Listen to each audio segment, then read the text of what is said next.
Okay, तो आज के वीडियो में स्वागत है। एसएसएन के इस वीडियो में हम आपको इंटरव्यू यानी कि साक्षात्कार से संबंधित बातें बताने वाले हैं। ठीक है, तो ये एक श्रृंखला होगी जिसमें एक ही क्लास में या एक ही वीडियो में आपको समस्त बातें नहीं पता चल पाएंगी, क्योंकि अगर इस तरह से हम वीडियो बनाएंगे तो लगभग ये 10-15 घंटे का वीडियो हो जाएगा। तो हम क्रमशः एक एक करके बातें जानेंगे। ठीक है ना। तो आपने देखा होगा कि मध्य प्रदेश लोक सेवा आयोग जो है तृतीय चरण में, यानी कि पहले प्री एग्ज़ाम होता है, उसके बाद में मेंस एग्ज़ाम होता है और उसके बाद इंटरव्यू होता है। ठीक है ना। तो तृतीय चरण में आपके पास में इसका विकल्प आता है। यानी कि सबसे बड़ी बात है कि आखिर ऐसा क्या है कि इस चरण को शामिल किया गया है, जबकि ज्ञान की परीक्षा हमारी हो चुकी है, लेकिन फिर भी इस चरण को शामिल किया गया है जिसका बहुत ही महत्व हो जाता है। तो हम जानेंगे कि इसका आखिर ऐसा क्या है, इसमें ऐसा क्या है जिसके द्वारा इसका इतना महत्व हो जाता है। चूँकि 2 चरणों में अगर हम देखें तो हमारे पास में जो था हमने दे दिया, उनको बता दिया, यानी कि हम एक अच्छे कैंडिडेट के रूप में उनके सामने प्रस्तुत तो हो गए हैं, लेकिन उन्हें बहुत अच्छा कैंडिडेट चाहिए, यानी कि एक अच्छा प्रशासक एक अच्छे गुणों के साथ में उनको चाहिए। उसके लिए वे हमें बुलाकर हमारा साक्षात्कार यानी कि समक्ष बिठाकर हमारे बारे में पूछते हैं, हमसे पूछते हैं, या हमसे जैसा वे अपेक्षित करते हैं यदि हम वैसा प्रस्तुत कर पाते हैं तो वे हमारा चयन करते हैं, अदरवाइज़ नहीं करते हैं। तो सबसे पहला प्रश्न यही उठता है कि साक्षात्कार क्या है। ठीक है ना। तो साक्षात्कार के बारे में अगर हम सामने बैठकर बात करने की बात करें तो ऐसे तो हम रोज़ बात कर रहे हैं, लेकिन चूँकि अभी तक जिनके समक्ष आप प्रस्तुत नहीं हुए थे, उनके समक्ष आप जब प्रस्तुत होते हैं और उनसे कोई बातचीत कर रहे होते हैं, तब उसको हम साक्षात्कार कह सकते हैं। ठीक है ना। तो अगर हम इंटरव्यू को भी ऐसे ही डिफ़ाइन करना चाहें, उसके व्याकरण रूप में ना जाएं, तो हम देख सकते हैं कि इंटरव्यू जो है, इंटर मतलब एक तरह से हम देख सकते हैं कि अंदर की बात कर रहा है, और व्यू मतलब देखने के बारे में बात कर रहा है। तो इंटरव्यू का मतलब ये है कि अंदर देखने की बात हो रही है। कुल मिला के आपको ये याद रखना है कि आप वास्तव में कैसे हैं उसको प्रस्तुत करने का माध्यम हमारे पास में साक्षात्कार होता है। ठीक है ना। तो यह पहला प्रश्न हो गया आपका। इसी तरह से अगर हम बात करें तो हमारे पास में दूसरा प्रश्न आता है कि साक्षात्कार का उद्देश्य क्या है और यह क्यों लिया जाता है। ठीक है ना। तो मैंने अभी आपसे कहा कि साक्षात्कार का उद्देश्य क्या है, कि एक बात तो हम अगर देखें कि 3 चरणों की परीक्षा में ये जो है अंतिम चरण है, जिसके द्वारा वह हमारे व्यक्तित्व का परीक्षण करता है। व्यक्तित्व का परीक्षण अर्थात वह हमारे बारे में जानना चाहता है कि भाई ऐसा तो नहीं है कि सामने वाला सब कुछ लिख सकता है, अच्छे से याद कर सकता है, लेकिन वह लोगों के साथ में व्यवहारिक कुशलता से ना कर पा रहा हो।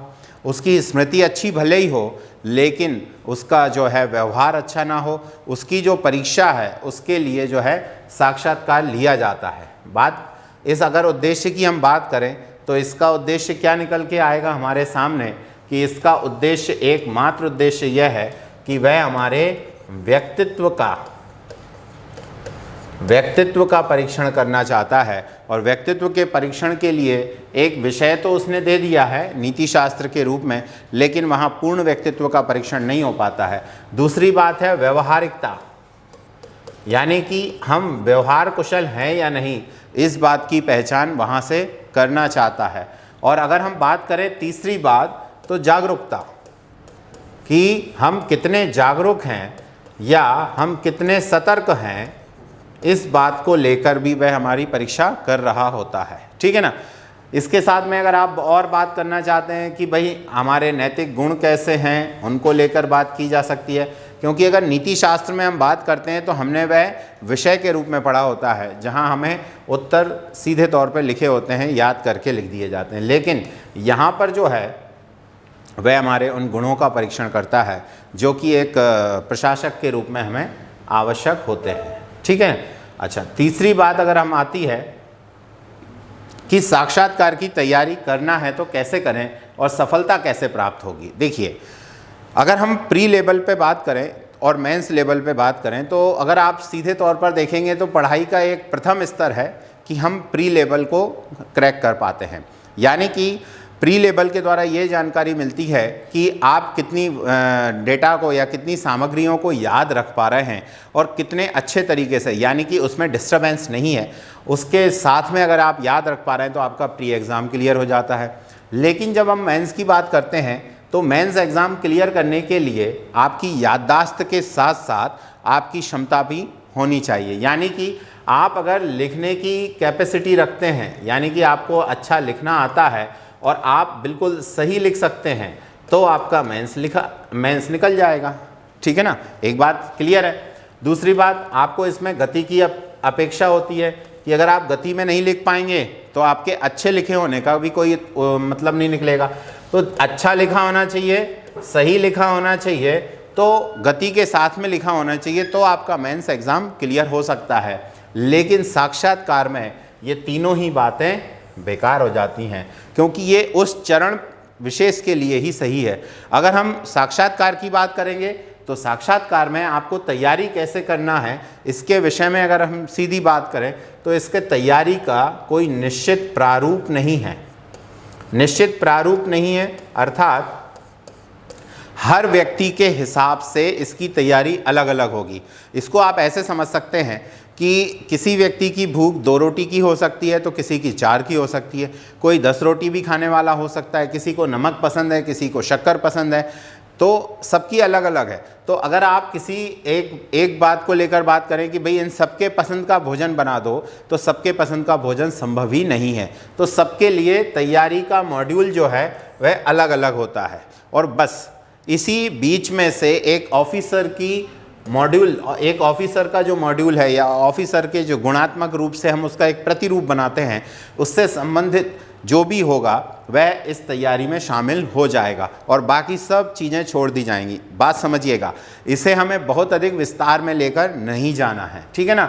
सफलता कैसे मिलेगी, तो देखिए सफलता के कई पैमाने होते हैं, कई मापदंड होते हैं और कई बार ऐसा होता है कि एक व्यक्ति को जिस तरह से सफलता मिल जाती है, दूसरे व्यक्ति को उसी मॉड्यूल में सफलता नहीं मिलती है। मैंने आपसे कहा ना कि प्रत्येक व्यक्ति की अलग अलग डिमांड होती है, प्रत्येक व्यक्ति की अलग अलग चॉइस होती है। उसी आधार पे यहाँ पर जो है अगर हम बात करें कि सफलता कैसे मिल पाएगी, तो इसमें जो है किसी भी तरह की कॉपी जैसी स्थिति नहीं होती है। मतलब आपका दोस्त यदि एक रास्ते पर चलकर सफल हुआ है तो आप उस रास्ते पर चलकर सफल हो जाएंगे, ये बिल्कुल नहीं कहा जा सकता। उसका कारण है कि आपके व्यक्तित्व का विकास आपके क्षेत्र के अनुसार और आपके आसपास के लोगों के अनुसार हुआ है, जबकि दूसरे व्यक्ति के विकास में उसके क्षेत्र और उसके लोगों का योगदान है। तो यदि मान लीजिए आपके घर में या आपके क्षेत्र में एक साधारण बात आती है कि भाई किसी की गाड़ी अगर मान लीजिए बाहर रखी है और वो चोरी नहीं हो रही है, तो ये वहाँ एक सामान्य गुण है कि लोगों में ईमानदारी का प्रतिशत ज़्यादा होगा। ठीक है ना।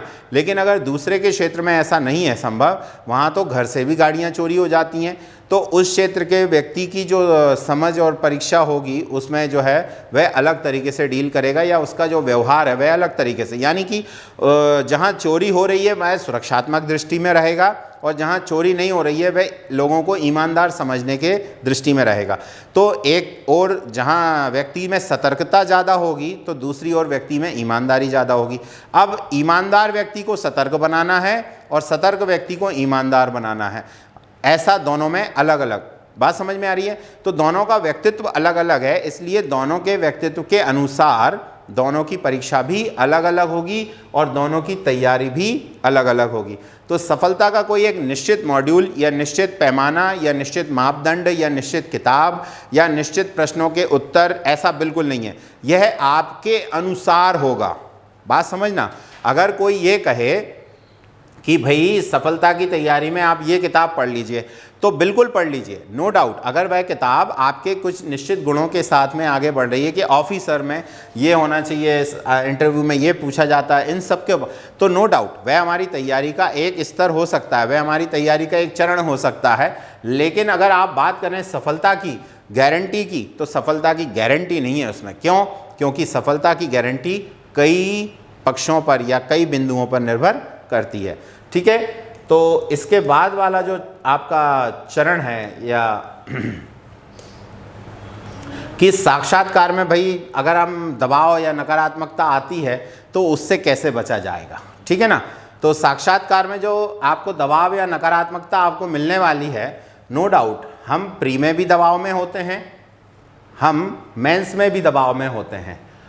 तो अगर आप बोलें कि सर केवल मतलब इंटरव्यू में नकारात्मकता आती है, नहीं, नकारात्मकता कहीं भी आ सकती है। आप इसे ऐसे समझ सकते हैं कि पानी को हम अगर कहीं नहीं डालें तो पानी जहाँ भरा हुआ है वहाँ भरा रहेगा, लेकिन आप अगर उसे मतलब गिरा दें तो पानी स्वतः रूप से या स्वतः पानी का जो स्वभाव है गुरुत्वाकर्षण के कारण से वह नीचे जाएगा, ठीक है ना। तो वैसा ही है, अगर व्यक्ति सकारात्मकता के लिए प्रयास ना करेगा तो नकारात्मकता स्वयं आ जाएगी, उसके लिए आपको प्रयास नहीं करना पड़ेगा। बात समझिए, आपको साइकिल चलाने के लिए प्रयास करना होता है, साइकिल से गिरने के लिए प्रयास नहीं करना होता है। आपको बाइक को संभालने के लिए प्रयास करना होता है, बाइक को गिराने के लिए प्रयास नहीं करना होता। तो वैसा ही है, आपको जो है नकारात्मकता के लिए कोई प्रयास नहीं करना, वह तो स्वतः रूप से आ जाएगी, ठीक है ना। वैसे ही है दबाव का सीधा सा मुद्दा ये होता है कि अगर हम बात करें कि दबाव आता कहाँ से है, तो भाई दबाने वाले जो फैक्टर हैं वो कहाँ से डेवलप हो रहे हैं। तो दबाने वाले फैक्टर यहाँ से डेवलप हो रहे हैं कि एक तो लोग होते हैं जो कि तरह तरह से बातें आपको करते हैं, जिसके कारण से आपकी एक मानसिकता बन जाती है और आप उसके अनुसार सोचने लग जाते हैं।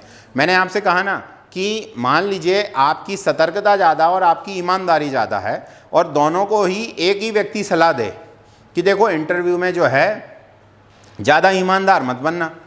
अब इस व्यक्ति के लिए वह सलाह बेकार हो गई, क्योंकि इसकी ईमानदारी तो अपने आप में थी, जबकि सतर्कता जो इसके पास थी, जो व्यक्ति सतर्क था कि चोरी हो ना जाए, उसके लिए ईमानदारी जैसा मुद्दा अभी आया ही नहीं था। तो उसकी सलाह किसके लिए काम आएगी? दूसरे व्यक्ति के लिए, लेकिन एक के लिए काम नहीं आने वाली है। अब बात करते हैं दबाव की। तो एक व्यक्ति इस सलाह के कारण से दबाव में आ गया और दूसरा व्यक्ति इस पर कोई प्रभाव पड़ा ही नहीं। तो मेरा आपसे कहने का मतलब ये है कि लोग अलग अलग तरह की बातें करते हैं जिसके कारण दबाव बनता है, ठीक है।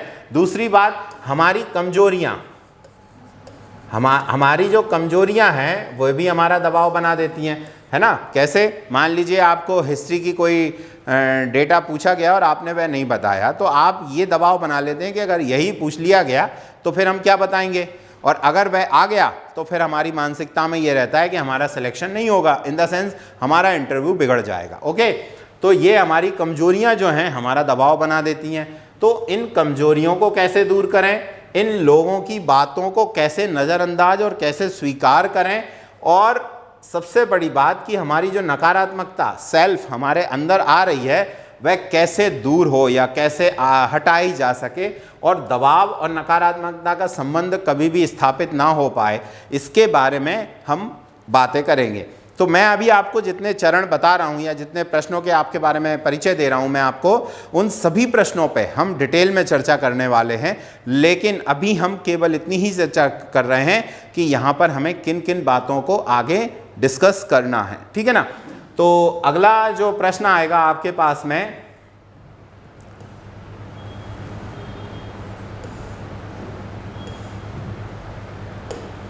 वह है साक्षात्कार लेने वाला क्या चाहता है, यह कैसे जाना जाए, ठीक है ना। अब आप बोलेंगे कि सर ये तो जो है सामने वाला व्यक्ति उसी समय डिसाइड कर लेता है कि वह क्या चाहता है। तो एक बात तो यहाँ है कि क्या चाहता है का उत्तर आपको मैं बता दूं, एक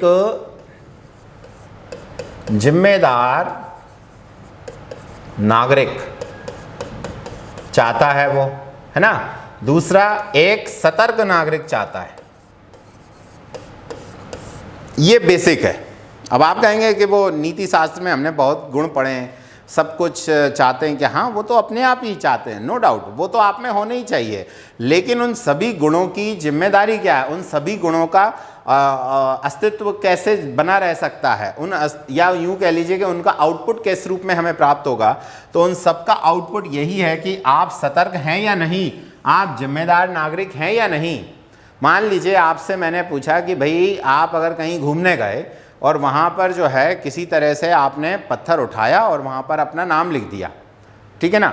अब मान लीजिए आपने नाम लिखा या आपके भाई ने नाम लिखा, तो आप क्या करेंगे? तो बोलेंगे अगर मैंने लिखा है तो मैं तो जिम्मेदार नागरिक नहीं हुआ, सीधी बात है। और अगर मेरे भाई ने लिखा है तो मैं उसको रोकने की कोशिश करूँगा, क्योंकि वो मानेगा तो है नहीं। तो मैं बस इतना अपने ओर से प्रयास कर सकता हूँ कि भाई वो ऐसा ना करे। क्यों? क्योंकि मैं अपनी जिम्मेदारी निभा रहा हूँ, ठीक है ना। मैं उसको रोकने के लिए आगे अड़ जाऊँ या उससे लड़ाई करूँ, ये गलत हो जाएगा, ठीक है ना। दूसरी बात, सतर्कता। सतर्कता अर्थात आपके आसपास घटनाएं जो घटित हो रही हैं उनके प्रति आपकी सतर्कता क्या है, ठीक है ना। अच्छा, आपने कभी कभी सुना होगा कि भाई कभी इंटरव्यू में ऐसे प्रश्न भी पूछ लिए जाते हैं जिनका वास्तव में कोई उत्तर नहीं होता है, तो उनके प्रति जो प्रश्न या नज़रिया है वो केवल इसलिए वह केवल यही होता है कि वह आपसे जानना चाहता है कि आप कितने सतर्क हो। तो यहाँ हम बात करने वाले हैं घटनाओं की, और भी जो हमारे आसपास घटित होता है या हमारी जो और भी बातें हैं उन सभी में सतर्कता और जिम्मेदार नागरिक बनना कैसे हो सकता है। मतलब हम सतर्क कैसे बने और हम जिम्मेदार नागरिक कैसे बने, इसके लिए हम बातें करने वाले हैं। और इंटरव्यू में ये कैसे पता लगे कि सामने वाला चाहता क्या है। तो देखिए, इंटरव्यू में जो क्वेश्चन आपसे पूछा जाएगा उस क्वेश्चन के आधार पर ही तय होगा कि सामने वाला चाहता क्या है। मैं आपको जो ये बता रहा था अभी, ये केवल इतना था कि ऑल ओवर इंटरव्यू में हमारा उद्देश्य क्या है, हमें किस रूप में प्रस्तुत होना है, तो हमें इस रूप में प्रस्तुत होना है। लेकिन अगर प्रश्न की बात करेंगे तो चाहता क्या है सामने वाला? सामने वाला इतना चाहता है कि मेरे सामने जो बंदा आया है उसका परफॉर्मेंस 100% रहना चाहिए। ओके, 100% रहना चाहिए मतलब कि आपको सभी प्रश्नों का उत्तर आना चाहिए क्या? नहीं, सभी प्रश्नों का उत्तर आना ज़रूरी नहीं होता है। लेकिन आपका जो सभी प्रश्न वाली बात है, ये सभी प्रश्न वाली बात सभी लोग करते हैं कि आपको हर कुछ आना चाहिए। देखो, मैं आपको एक बात बता देता हूँ कि सब कुछ के चक्कर में मत पड़ना, क्योंकि सब कुछ कभी भी पूरा हो ही नहीं पाता है, ठीक है ना। तो मैंने एक टैगलाइन बना रखी है कि सभी जो है कभी फुलफिल नहीं होता है, ठीक है ना। तो सभी कभी फुलफिल नहीं हो पाएगा, इस बात का हमेशा ध्यान रखिए। मेरे ख्याल से आपका दबाव तो यहीं से कम होना चालू हो जाएगा कि सभी के चक्कर में मत पड़ो। अब आपके मन में फिर से वही बात आएगी कि भाई अगर सभी के चक्कर में ना पड़ें तो छोड़ते जाएंगे, और मान लो वही पूछ लिया तो ये एक्स्ट्रा दबाव बनाना चालू कर दिया आपने अपने ऊपर, है ना। तो ऐसे ही बातें होती हैं जिनको हमें डील करना है। तो इन सब बातों को डील कैसे करना है, अगर सभी के चक्कर में ना पड़े हम, तो फिर हमारा साक्षात्कार बिगड़ नहीं जाएगा। तो ये बातें आपको हम बताने वाले हैं। और कैसे जाना जाए, इसकी एक छोटी छोटी ट्रिक है। हर क्वेश्चन में सामने वाले की जो नज़रिया है उसका पता कैसे लगाया जाए, सामने वाला क्या सोच रहा है उसके बारे में हमें जानना है। तो देखिए, एक व्यक्ति वह होता है जो कि सभी को ध्यान में रखते हुए बातें करता है। आपने देखा होगा जब कभी चाय की दुकान पे या बड़ी बड़ी स्थानों पर ग्रुप बने होते हैं, लोगों के गांव में चौराहों पर जो ग्रुप बने होते हैं, वे अपनी अपनी तरीके से अपने अपने विचार प्रस्तुत कर रहे होते हैं। वह केवल चर्चा होती है, ठीक है ना। और वहाँ एक व्यक्ति ऐसा होता है जो कि अपनी बात को लेकर किसी विषय पर अपने विशेष वक्तव्य के द्वारा सबको शांत कर देता है या प्रभावित कर लेता है। तो यहाँ वही बात आती है कि साक्षात्कार में हम क्या बोलें और क्या ना बोलें। देखिए, एक सीधी सी बात है। अगर आपने एक कहानी सुनी होगी बचपन में तो मैं आपको एक कहानी थोड़ी सी याद करवाने की कोशिश करता हूँ। आपने एक व्यक्ति था, वह एक जगह पानी पीने गया बावड़ी में, ठीक है ना। बावड़ी में एक भूत रहता था। अब भूत जो था वह अपनी पत्नी को बहुत पसंद करता था और जो है उसके पिंजर को अपने से लगाए रखता था, ठीक है ना। अब लगाए रखता था इन द सेंस कि वह अपनी पत्नी से आज भी प्रेम कर रहा था, ठीक है ना। तो उसको जो है अपनी पत्नी की बुराई सुनना पसंद होगा क्या, आप बताओ? नहीं होगा, स्वाभाविक है। तो जब उसे अपनी पत्नी की बुराई सुनना पसंद नहीं होगा तो वह आपसे, अगर मान लीजिए उसने प्रश्न किया उस व्यक्ति से, एक कहानी में आता है ये कि जब वह अपने उस व्यक्ति से प्रश्न करता है कि तुम यहाँ पानी तभी पी सकते हो जब तुम ये बताओ कि मेरी पत्नी कितनी सुंदर है। तो व्यक्ति ने कहा कि आपके लगाव के कारण तो ऐसा लग रहा है कि इससे सुंदर कोई थी ही नहीं। यानी कि अब वह प्रेत जो है वो प्रसन्न हो गया और उसने कहा पानी पी लो। और वह वहाँ से पानी पी के बाहर जब आया तो जब वहाँ के लोगों ने उससे पूछा कि यार तुम जिंदा कैसे आ गए, तो उसने कहा मुझे तो ये पता ही नहीं था कि वहाँ से लोग मर के आते हैं। देखिए बात समझिए, हमें क्या बोलना है, हमें सामने वाले को पसंद आने वाली बात बोलना है। ओके, और ये केवल इंटरव्यू में नहीं होता है, ये हमारी दैनिक जीवन में भी होता है। आप किसी को गाली दे के बात करोगे, सामने वाला चिढ़ जाएगा, बुरा लग जाएगा, चाहे आपकी गली में कोई रहता हो, घर में कोई रहता हो, या परिवार में कोई रहता हो, या समाज में कोई रहता हो। तो सामान्य बात है, हमें क्या बोलना है, सामने वाले को जो पसंद आए वही बोलना है। बात समझ में आ रही है?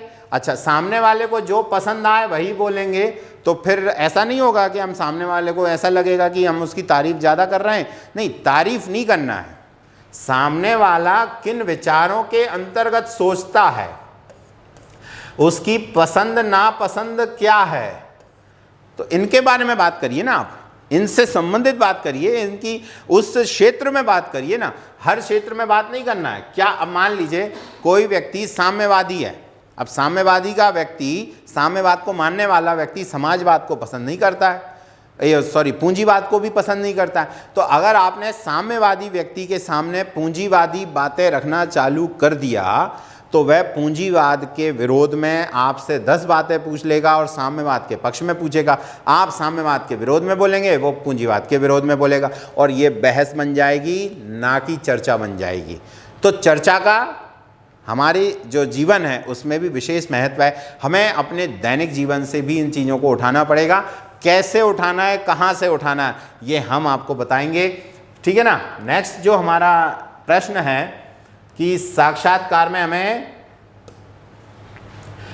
साक्षात्कार से संबंधित भ्रांतियां क्या हैं और साक्षात्कार में हम कौन सी गलतियां करते हैं और उससे बचने की सावधानियां कौन कौन सी होती हैं। तो मेरे ख्याल से अभी हम जो पिछली 3-4 स्लाइड में बात की हमने, वे केवल इन्हीं से संबंधित हैं, ठीक है ना। भ्रांतियां मतलब हम भ्रम पाल लेते हैं, भ्रम इन द सेंस कि ऐसा ही होगा या ऐसा ही होता आया है, इससे संबंधित जो भी हम बातें पाल लेते हैं। जैसे कि आपने कई बार देखा होगा, कई विद्यार्थी जो हैं एक भ्रम पाल लेते हैं कि भाई ऐसा नहीं करेंगे तो ऐसा हो जाएगा, ठीक है ना। जो रूढ़िवादी व्यक्ति है वह भ्रम पाल लेता है कि अगर मैंने इतने लोगों को ऐसा नहीं किया तो गड़बड़ हो जाएगा। आपने देखा होगा कि कुछ पर्चे आपके पास आते होंगे, 11 लोगों को पर्चे बांटो, है ना। आजकल वो मैसेज के रूप में आता है कि 11 लोगों को ये मैसेज भेजो या फ़ोटो भेजो, शुभ समाचार मिलेगा, नहीं तो अशुभ हो जाएगा। ये सब क्या है, ये आपने जो है पाल रखा है पहले से ही। अब आप क्या कर रही है, आपने, आपके मन में तो ये कभी नहीं आया था, लेकिन जैसे ही आपने उसमें पढ़ा तो आपने फिर एक कल्पना करना चालू कर दिया कि क्या क्या बुरा हो सकता है। तो आपने सबसे बुरा जो चाहा या बुरा जो आपने सोचना चालू किया, उसमें आपने देखा निकटवर्ती की मृत्यु हो जाएगी, यही सोचना चालू किया। देखिए मैं आपको बता दूं, ना तो ऐसे पर्चों से कुछ होता है, ना ऐसे मैसेजेस से कुछ होता है। ये केवल हमारा भ्रम होता है जिसको हम भय के कारण से पाल लेते हैं। तो इंटरव्यू से संबंधित बातें जो भ्रांतियां हैं वे भी केवल भ्रम या भय के कारण से हम पाल लेते हैं। उनका, जिनका वास्तविकता से कोई संबंध नहीं होता, उन्हें हमें बिल्कुल नहीं पालना है। क्योंकि अगर आपने 11 लोगों को मैसेज नहीं भेजा तो आपके साथ बुरा हो जाएगा, ये भी तो एक बार चेक करके देख लो। बोले यही तो दिक्कत है, अगर चेक करेंगे और हो गया बुरा तो फिर कभी नहीं होने वाला। ध्यान रखिए, जो ईश्वर है वो कभी भी किसी का बुरा नहीं चाहता है, ना तो किसी भी रूप में और ना ही किसी फोटो मोटो के चक्कर में, इतनी फुर्सत नहीं है उनको, ठीक है ना। तो इस तरह के जो भ्रम हम पाल लेते हैं ना दैनिक जीवन में, वही भ्रम वाली जो हमारी व्यक्तित्व है वही भ्रम वाला जो हमारी छवि है और हमारा व्यक्तित्व है, वही हमारे इन इंटरव्यू में प्रॉब्लम देता है। तो हमें क्या नहीं करना है, भ्रांतियां नहीं पालना है। कौन कौन सी भ्रांतियां होती हैं और कौन कौन सी गलतियां हम करते हैं, उनसे संबंधित बातें हम विस्तार से करने वाले हैं, ठीक है ना। और सावधानियां तो नो डाउट, जब हमें इन दोनों को हटाएंगे तो सावधानियां तो अपने आप आ ही जाएंगी, तो उससे संबंधित बातें भी हम करेंगे। बात समझ में आ रही है आपको? फिर देखिए, साक्षात्कार के प्रश्नों के पूछने का तरीका और उनके अनुसार उत्तर देने का तरीका क्या है, तो ये आप दैनिक जीवन से भी सीख पाएंगे, ठीक है ना। हम प्रश्न और विषय के अनुसार चलेंगे वह तो एक अलग बात है, लेकिन अगर हम बात करें कि दैनिक जीवन में आप बताइए, आप मम्मी पापा को जिस प्रश्न के उत्तर देते हैं वह अलग प्रकार से देते हैं, आप अपने दोस्तों के साथ अलग प्रकार से चर्चा करते हैं, आप अपने टीचर के साथ अलग प्रकार से चर्चा करते हैं, आप किसी ऑफिस में पर्टिकुलर में जाते हैं तो आप वहाँ विशेष अलग प्रकार से चर्चा करते हैं। तो आप हर व्यक्ति के अनुसार अलग अलग उत्तर देते हैं। तो बात वही है कि प्रश्नों के पूछने का तरीका क्या है। अगर मान लीजिए किसी ने यूं ही पूछ लिया और भाई क्या हाल चाल है, ये तरीका क्या है? ये तरीका ये है कि व्यक्ति सामान्य बात कर रहा है और आपसे बढ़िया मस्त मूड में है, तो आप क्या कहेंगे? भाई बड़ा मस्त है साहब, बढ़िया है, बढ़िया चल रहा है साहब। अब आप अगर इस प्रश्न को ऐसे सुने, मतलब उसने तो बड़े अच्छे से कहा और भाई क्या चल रहा है? अरे बस भाई ऐसे ही चल रहा है, बढ़िया चल रहा है। आपकी बढ़िया भी कितनी बुरी हो गई। बात समझ में आ रही है? तो अगर हमें प्रश्न के पूछने का तरीका अच्छा लग रहा है या हमारे प्रश्न के पूछने का जो स्टाइल है उसके अनुसार अगर हम उत्तर देंगे तो हमारा उत्तर बेहतरीन हो जाएगा। यानी कि अगर सामने वाला प्रसन्न होकर पूछ रहा है तो प्रसन्न होकर उत्तर दीजिए ना। सामने वाला गुस्से में पूछ रहा है तो गुस्से में उत्तर नहीं देना, यही बात ध्यान रखना है। क्यों नहीं देना? क्योंकि गुस्से का जवाब गुस्सा नहीं होता है, नैतिकता यही सिखाती है। तो हमारे गुणों की जो बातें हैं, हमें किन बातों को ध्यान रखना है, उनके अनुसार उत्तर कैसे देना है, हमारे प्रश्न कैसे होंगे, किन किन प्रश्नों के साथ में कैसे डील करना है। विज्ञान का अलग प्रश्न होगा, इतिहास का अलग प्रश्न होगा, भूगोल के अलग प्रश्न होंगे, व्यक्तित्व के अलग प्रश्न होंगे, समसामयिक प्रश्न अलग होंगे। इन सभी प्रश्नों के साथ में कुछ एक्स्ट्रा प्रश्न होंगे जिनके साथ हमें डील करना है। ख़त्म, छोटी सी बात है। तो बहुत बड़ा मुद्दा नहीं होगा ये, ठीक है ना? ओके, प्रश्नों के प्रकार, वही बात जो अभी मैं आपसे कह रहा था, प्रश्न कई प्रकार के हो सकते हैं, कई क्षेत्रों के हो सकते हैं। इवन अगर सामने वाले ने आपसे ये कहा कि चलिए भाई कहाँ से आए हैं आप, कि साहब मैं तो जबलपुर से आया हूँ। चलिए बताइए किस से आए हैं आप? कि साहब ट्रेन से आया हूँ। अब ट्रेन पे चालू हो गया सामने वाला। अब आप तैयारी करके आए थे इतिहास की, भूगोल की और पॉलिटी की और न जाने काय की, और वहाँ से सामने वाले ने कौन सी बात उठा ली? ट्रेन की। और ट्रेन के बारे में पूछना चालू करिए, बताओ रेलवे जोन कितने हैं, बताओ कौन सी ट्रेन है, पैसेंजर क्या होती है, मालगाड़ी कौन होती है, इन सब के बारे में बात करने लगा। बताओ भाई टीटी कौन होता है, इनके बारे में बात करने लगा। अब आप बोलेंगे साहब मैं तो इनकी तैयारी करके नहीं आया था, ये कहाँ पहुँच गया? तो भैया प्रश्नों के कई प्रकार हो सकते हैं, कई क्षेत्र में इंटरव्यू जा सकता है। सामने वाला आपसे जैसे ही पूछेगा कि चलो बताओ भाई कहाँ से आए हो, कि साहब मैं तो यहाँ से आया हूँ, कि बताओ आपके वहाँ पे कौन है आजकल सबसे प्रबल व्यक्ति कौन है, कि साहब ये है साहब। उस व्यक्ति के बारे में पूछना चालू कर दिया। आप बोले राजनीति के बारे में हमने सर संविधान पढ़ रखा है, इतना सब कुछ क्यों नहीं पूछ रहे हो आप? वो सामने वाला व्यक्ति क्या पूछ रहा है? आपके वहाँ के व्यक्तियों के बारे में पूछने लगा है ना। भारत के वैज्ञानिकों के बारे में पूछा जा सकता है, भारत के नाटककारों के बारे में पूछा जा सकता है, साहित्यकारों के बारे में पूछा जा सकता है, गायकों के बारे में, संगीतकारों के बारे में, संगीतज्ञों के बारे में, नर्तकों के बारे में, आपके ऋषि मुनियों के बारे में, वैज्ञानिकों के बारे में, और न जाने कितनों के बारे में क्या क्या पूछा जा सकता है। तो मैंने अभी आपसे पहले जो है एक जगह एक बात कही थी ना, कि सभी के चक्कर में कभी मत पड़िए, क्योंकि सभी के चक्कर में अगर कभी आप पढ़ेंगे तो तय मानिए कि आप कभी भी सभी को कंप्लीट कर ही नहीं पाएंगे। क्यों नहीं कर पाएंगे? क्योंकि सभी को कंप्लीट आज तक किसी ने नहीं किया है। बात समझिएगा। उस 10-15 मिनट 20 मिनट में आप कितना परफॉर्म कर पाएंगे ये तो आपकी आज तक के जो आपने जीवन जिया है उस पर निर्भर करेगा, आपके ज्ञान पर निर्भर करेगा, वो एक अलग कंडीशन है। लेकिन किस ज्ञान पर निर्भर करेगा और कितने प्रकार से, प्रश्नों के कितने प्रकार हो सकते हैं, उस पर निर्भर कर रहा है। तो भैया इस प्रश्न के उत्तर में एक ही बात कहूँगा कि ये प्रश्नों का खेल बहुत लंबा चौड़ा है। हमें तो जो आज तक पूछे गए हैं उन क्षेत्रों पर ही रहना है, लेकिन अन्य विषयों पर भी, अन्य क्षेत्रों पर भी रहना है। कुल मिला के यहाँ पर जो है सतर्कता बहुत ज़रूरी हो जाएगी, ठीक है ना। और सबसे बड़ी बात जागरूकता। ये दो बातें आप हमेशा याद रखिए, आपके व्यक्तित्व को यही देखना है, ठीक है ना। चलिए नेक्स्ट जो हमारा रहेगा, अपनी कमियों को कैसे दूर करें और इंटरव्यू में अपनी कमियों और अच्छाइयों को कैसे प्रस्तुत करें। कई बार ऐसे प्रश्न पूछे गए हैं कि आप बताइए आप में 5 कमियां कौन कौन सी हैं। अब सामने वाला सकपका जाता है, साहब अपनी कमियों को बताने में क्या गड़बड़ है। तो कमियां कई लोग बड़ी ईमानदारी से बता देते हैं। देखिए फिर से वही बात कहूँगा कि यहाँ पर जो है हमें चालाकी दिखानी होती है। चालाकी कैसे दिखाना होता है, कैसे हमें अपनी कमियों